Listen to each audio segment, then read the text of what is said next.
Kung bago ka lang sa channel na to at isa kang true-blooded Aldab Nation na nagmamahal po kila Maine Mendoza at Alden Richards, tama po ang channel na pinuntahan mo, kaya consider na kitang bagong subscriber.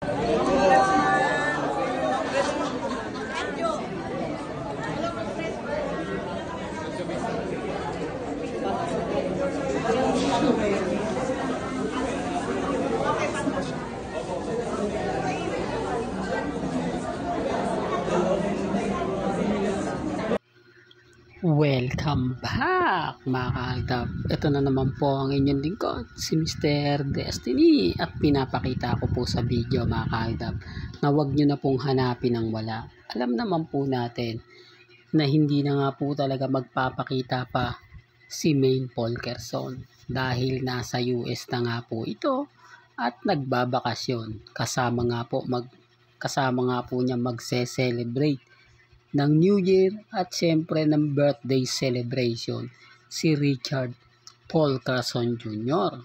Sa mga nagtatanong at sa mga laging nagkokomento na bakit nga po ba wala si Mengay?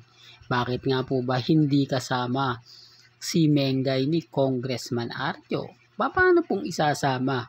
Lagi nga po umalis na nga po. Marami pong mga ganitong kumbaga pinuntahan si Congressman Arjo na solo lang po siya. Pero yung iba kasama nga po niya si Ibiang. Patunay lang po yan na maging kampante lang po kayo at maging relax. Di po ba? Malay nyo, bukas sa Makalawa mag-iba na po yung senaryo. Mag-iba na po yung mga nababalitaan natin. Di po ba? Kaya sabi ko sa inyo, relax lang. Di po ba? Maging kampante lang po at maging matatag.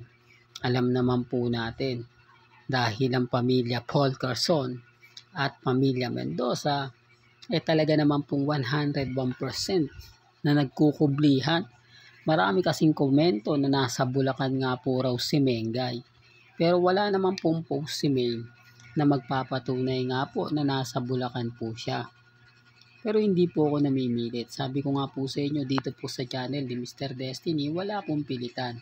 Kung ano po yung pananaw at paniniwala po ninyo, nire-respeto natin yan at ginagalang. Sabi ko nga po sa inyo, relax lang po. Di po ba? Hayaan nyo po yung mga nagkukomento dahil wala naman po silang may papakitang resibo. Tapos sinasabi pa po nila, sila Mengay naandyan lang daw po kasi nagpo-post po sa Instagram, sa Facebook. Normal lang yan. Kasi kung hindi po niya magpo-post sa social media, ano nang silbi? Di po ba? Wala ka na nga dun sa gig. Wala ka na nga dun sa event na pinuntahan ibig sabihin, hindi ka na nga nagpapakita sa mga lakad ni Congressman Arjo tapos wala ka pang post. Di po ba? Kaya nga po yung iba nagtatanong.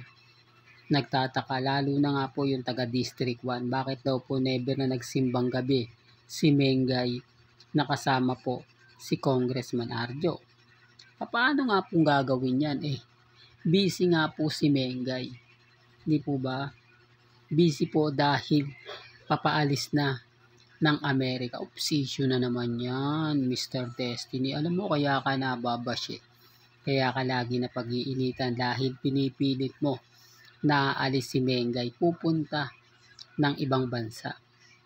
Well, may kanya-kanya tayong pananaw at opinion. Basta sa akin, hindi po ako namimilit kung ano po yung paniniwala ninyo. Nire-respeto ko yan at ginagalang. Hanggang dito na lang po ang ating latest updates. Kaya kung gusto nyo pa po ng pinaka-latest at sariwang update, abay tumutok lang po kayo dito po sa channel ni Mr. Destiny para updated kayo sa mga bago at sa mga latest po na i-upload po natin maya-maya lang. Hanggang sa muli, salamat po sa panonood at pakikinig.